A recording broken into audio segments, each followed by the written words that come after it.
Hey y'all, it's your girl Q and I am back with another video. Go ahead and subscribe. Today's video is gonna be a nomad diary. I said that I wish that I would have started like documenting the journey a lot more in the beginning, but I wanna start now. So I'm just gonna get it started. No fancy edit, no fancy intro, but just me yapping to the camera. And yeah, so here we are. I debated doing this video because, as you can see, I am very tired right now and my braids are ready to come out. But this is the other side of being a digital nomad. I feel like I always show a lot of the good side.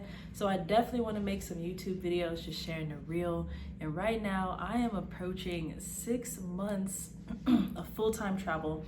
Next week is gonna be 6 months for me, which is insane. I can't believe how fast time goes by when you're having an amazing time. But right now, I am exhausted. So I was just in Peru and just figuring out the logistics of Peru just took a lot of energy out of me. I also had got food poisoning one time. I also had got a little bit sick from the water because the water is not safe to drink there. Or brush your teeth there. Some people have not had a problem brushing their teeth there, while others have. So it really just depends on, how strong your stomach is when it comes to stuff like that. Also, because the water was so bad, it was so bad on my skin, it was breaking my face out. So I literally had to wash my face with bottled water every day. So I had to just buy these really big jugs of water all the time.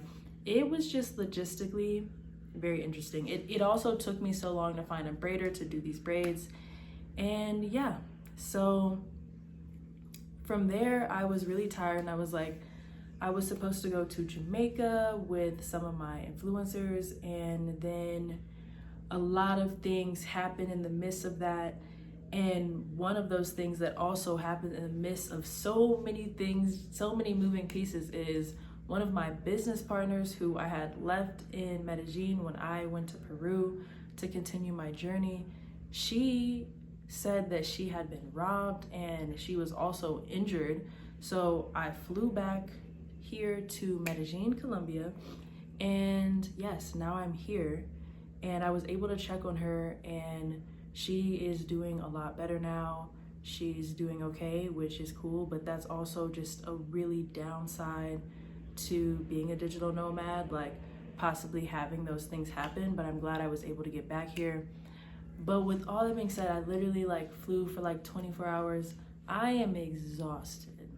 I'm so tired, and I feel like the only thing that's gonna help me feel better is to get back on a routine. Of course, when you're bouncing country to country, it can be hard to stay on a routine, right? Because you have to get all the resources necessary to be on a routine.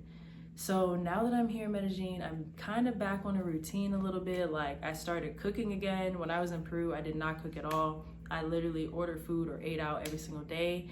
And yeah, so I'm back cooking. I got a bunch of groceries and I'm back in my fancy gym. I love a fancy gym. And I worked out today, actually. So I'm really excited about that. And yeah, I feel like me just establishing a routine again is gonna recharge me, and then I can continue on this journey. But for me right now, Medellin, Colombia is feeling like home.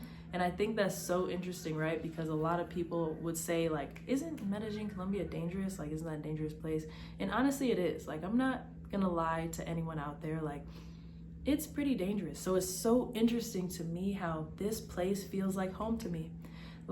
I've been to 22 countries and I've lived in 4 or 5 of them so far. And this country's on the top of my list for places that I would love to live long term. And I can't tell you why, but I honestly, I really do love it here. So for me, I don't know, I can just quickly establish, I said, a normal routine here, which is something that I've struggled to do in a lot of the other countries. So hopefully there's more countries out there that I can quickly adapt to. And maybe that's part of the journey as well, just figuring out how quickly you can adapt.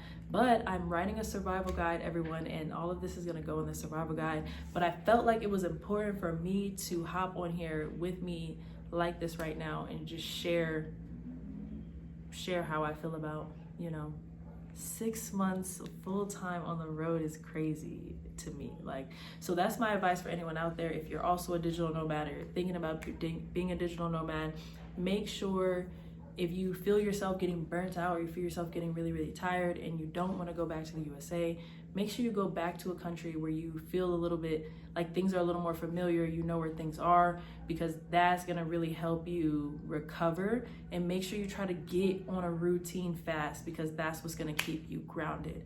And then once you feel better, continue. The show must go on. Anyway, go ahead and subscribe. Thank you for tuning in.